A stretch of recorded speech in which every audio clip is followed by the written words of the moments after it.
వి gold trusted gold buyers తాకట్టులో ఉన్న బంగారాన్ని విడిపించి ఈ రోజు ఉన్న మార్కెట్ ధరకే కొనబడును. మరిన్ని వివరాలకు సంప్రదించండి 7771077720. గతం నుండి ఇంతవరకు చేసినటువంటి పోరాట కార్యకలాపాలని సమీక్షించుకొని భవిష్యత్తు కర్తవ్యాలను రూపొందించుకోవడానికి, అట్లాగే నిర్మాణాన్ని పరిపుష్టం చేసుకొని ముందుకు పోవడానికి ఆ సభ యొక్క ఉద్దేశం. అఖిల భారత రైతు కూలి సంఘం దున్నేవాడికే భూమి వ్యవసాయ విప్లవ లక్ష్యంతోటి పనిచేస్తూ ఉంది. ఇది కేంద్ర రాష్ట్ర ప్రభుత్వాలు వ్యవసాయ రంగంలో తీసుకొస్తున్నటువంటి రైతాంగ వ్యతిరేక విధానాలకు వ్యతిరేకంగా గతం నుండి పోరాటం చేస్తూ ఉంది. అఖిల భారత రైతు కూలి సంఘం కంటే ముందు మొత్తం తెలంగాణలో నల్లగొండ జిల్లాకు ఉన్నటువంటి తెలంగాణ సాయుధ రైతాంగ పోరాటంలో ఒక నల్లగొండ జిల్లా పోరాటాల ఈ జిల్లాలోని 1974లో రైతు కూలి సంఘంగా ఇదే జిల్లాలో పల్లిల గ్రామంలో ఊడిపోస్తుంది. ఆ తర్వాత రైతు కూలి సంఘంగా ఆంధ్రప్రదేశ్ రైతు కూలి సంఘంగా రాష్ట్రవ్యాప్తంగా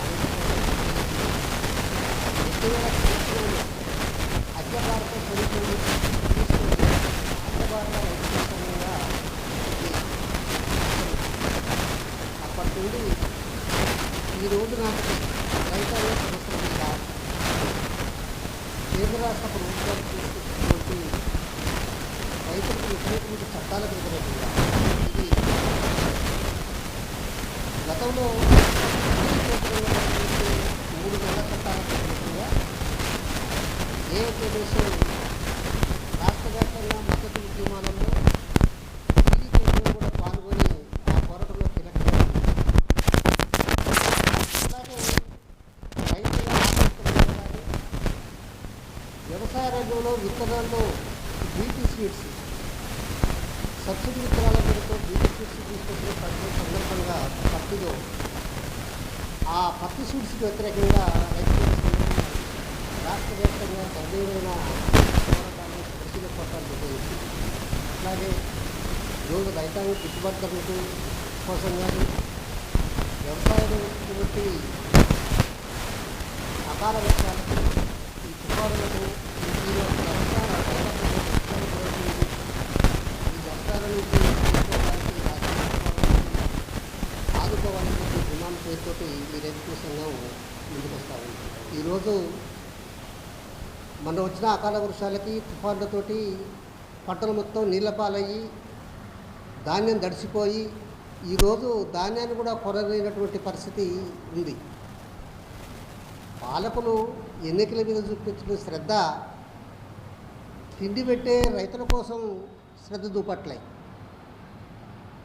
అందుకే ఈ వ్యవసాయ రంగానికి ఒక సౌతి ప్రేమ చూపిస్తుంది ఈ పాలక వర్గాలు. వ్యవసాయ రంగాన్ని మొత్తం కూడా కార్పొరేట్ వ్యవసాయంగా మార్చడానికి ఇప్పటికే కేంద్ర ప్రభుత్వం భూమికను పోషిస్తుంది. దీనికి వ్యతిరేకంగా అఖిల భారత రైతు కూలి సంఘం వ్యతిరేకతను వ్యక్తం చేస్తూ, అది రావడం వల్ల కార్పొరేట్ వ్యవసాయం రావడం వల్ల భారతదేశంలో ఉన్నటువంటి చిన్న సన్నకారు రైతుల పరిస్థితి ఇది ఘోరంగా మారిపోతుంది.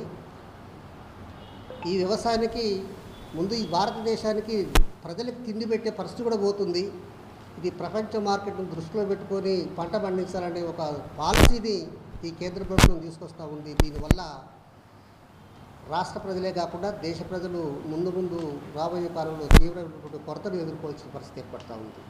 అట్లాగే మొన్న 3 చట్టాలకు వ్యతిరేకంగా జరిగిన పోరాటం ఫలితంగా తాత్కాలికంగా వెనుక తీసుకున్నామని చెప్తుంది కేంద్ర ప్రభుత్వం. కానీ ఆ 3 చట్టాల నుండి అంశాలని తిరిగి జాతీయ మార్కెట్ విధానం పేరుతో ఆ అంశాలను దీంట్లో పేర్కొంటూ అది అమలు చేయడానికి ఒక కుట్ర పన్నుతుంది. ఈ కుట్రని